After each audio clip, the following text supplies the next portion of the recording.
Hi again. This is just a quick update to my conversion from an SWR to an SLI. It's going to be a three-part video now because it's took me a while longer than I thought. Plus I've had other things to do as well. But I thought I'd do this quick video for you just to show you the stage that I'm at now, basically because I can't show you this when it's all done. But as you can see, I've not got the button colours on the front yet, but I've got the front, all the buttons mounted with nice encoder. All this stuff's from Leo Bodner, apart from obviously these four corner ones because these are the original SRW items, but everything else, and apart from the toggles, I got them from eBay, the two-way toggles. It took me about four to 5 days for the paint to go off because I put that much paint on. You can see how shiny it is, and as soon as I touched it, it just marked. So it took me ages to let it dry and then start on it. But that's the back of it. That's what I've done so far. As you can see, that's the SLI-M,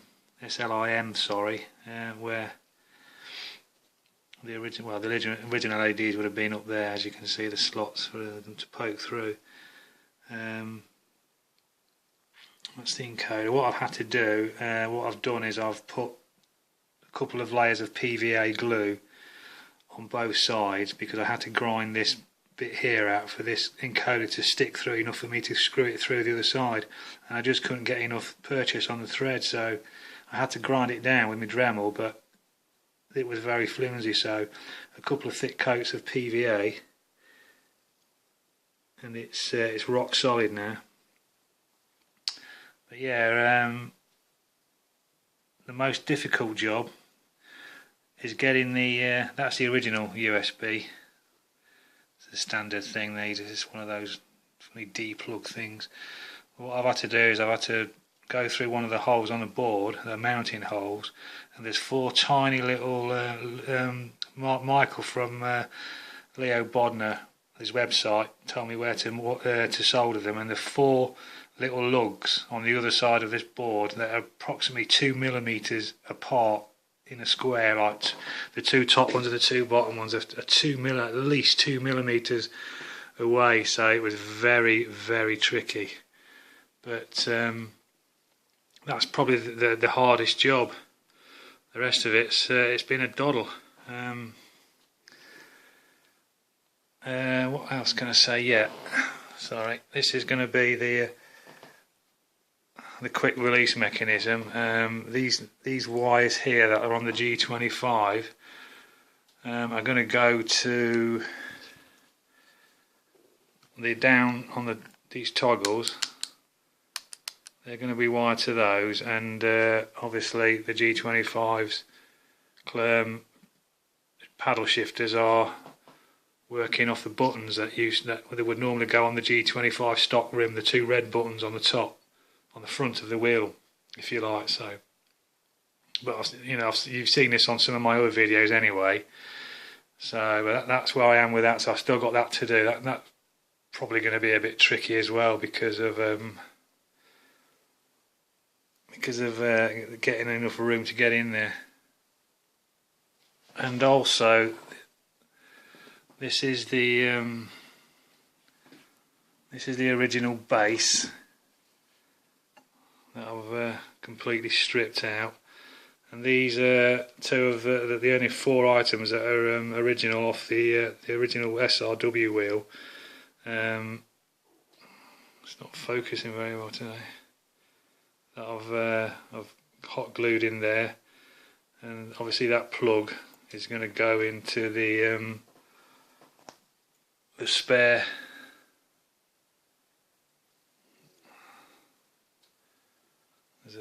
you can't see. There's 3 more pins on the very end there of those. Just there, you can see them in the top right hand corner, left hand corner. that's going to be plugged into there when I put it on like that, and its final resting place.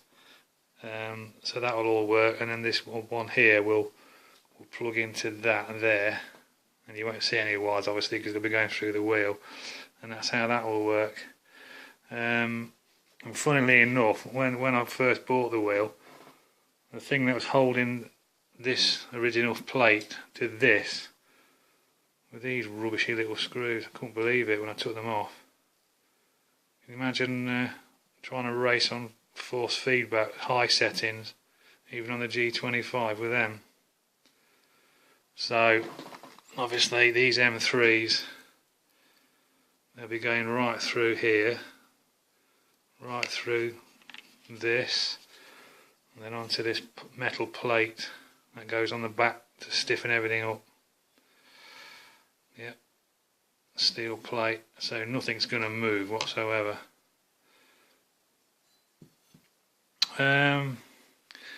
Yeah, I think that's basically. I've also put 4 additional LEDs, which are attached on that where it says extra LEDs. There's a slot for another pin as well.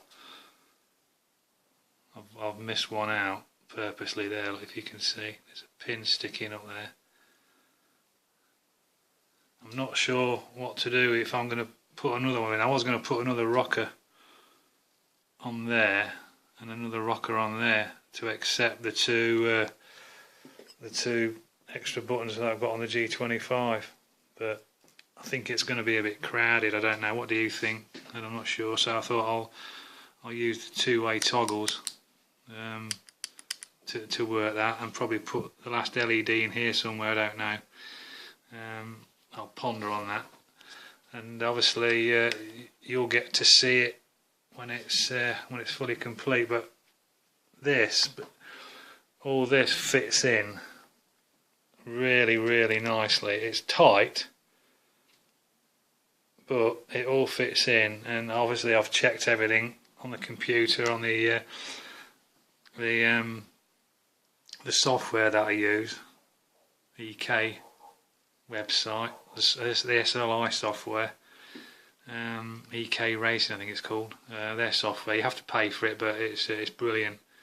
Every button works. I've had no issues. I've had absolutely no problem building this wheel up. Like I said, the only difficult job I had was to wire the green, the white, the red and the black wire onto those 4 pins on the other side of this board. Fortunately you can't see it now because it's in situ and bolted down. That was the only real hard job I had to do. And obviously these I've just cut off from the original. I showed you on my first part 1 of this video, and I'm just using the switches on them, and obviously the 2 that are actually on the base of the wheel. But if I can get away with it, I might buy another 4 of these knitters. And as you can see, I've had to grind. I mean, this usually got. I mean, these screws are a lot bigger as well because they're only farting little things.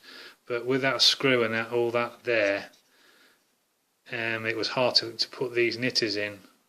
A lot harder than they were to put in here. But I've ground all this out, and there's actually no screw in there whatsoever. It's just sitting in. It sits on this sort of little bit there that it slots into. On this bit here, just slots through that, and it holds it quite well actually, because I have tested it and it doesn't wobble or move or nothing. So if I don't like,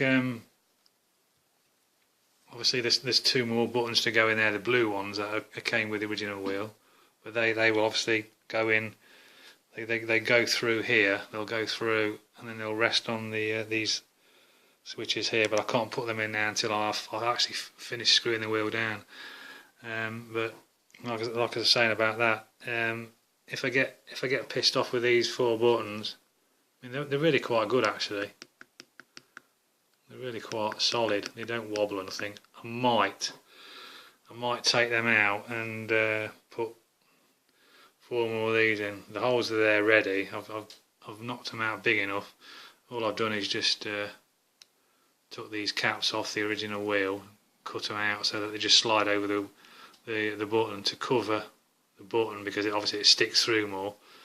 And I've just a touch of super glue on there, and they're in solid, and I shall do the same with the ones here. And we'll see how we go with that, but I might, like I say, I might replace those. You can see on the back, that's what it is, the original SRW Steel Series. It was, you know, I've had no problems with it, but apart from obviously the motion sensor issue, I wasn't able to play any Formula 1 games whatsoever with it because it just would not accept it. The calibration was out, there was no force feedback, none of the buttons worked, so you know, I've not been able to play any of the Formula 1 from Codemaster, so I'm really looking forward to playing those now and give them a bash. I mean, I've not even downloaded 2016 because I thought, well, why bother when I can't? I mean, I can use it on my G25 wheel, but it doesn't give you that effect, does it, with the big round wheel, whereas this will give you the full effect and that. And I'll really look forward to that. Yeah, the other thing I was pondering on, I did say in my other video, part 1, about the encoder. I'm only putting 1 in because I've got 8 encoders on my Derek Spear design boxes, so I don't really need any. I mean, this is only going to be for brake bias, and all the other ones I'll use for field of view and seat forward, seat back, although I might use this for seat forward, seat back, seat up and seat down, I don't know. And I always use these for KERS and DRS, rear view and change camera and all these buttons, I don't know, but I've got tons of buttons on my other boxes anyway, so I've got absolutely loads of them. This SLI-M accepts 16 buttons, plus the 2 extra on there and the 2 that are on the paddles. These 2 extra on here will give me 18. So there's two buttons on the G25, and then all the rest are on the SLI. No SRW whatsoever now, so I will have no more issues with motion problems steering it ever again, hopefully, touch wood. Yeah, so anyway, just a short video, and I'll get back to you in part 3 with the wheel done, all the buttons on, and give you a quick look at it on the rig. Okay, thanks for watching. Bye for now.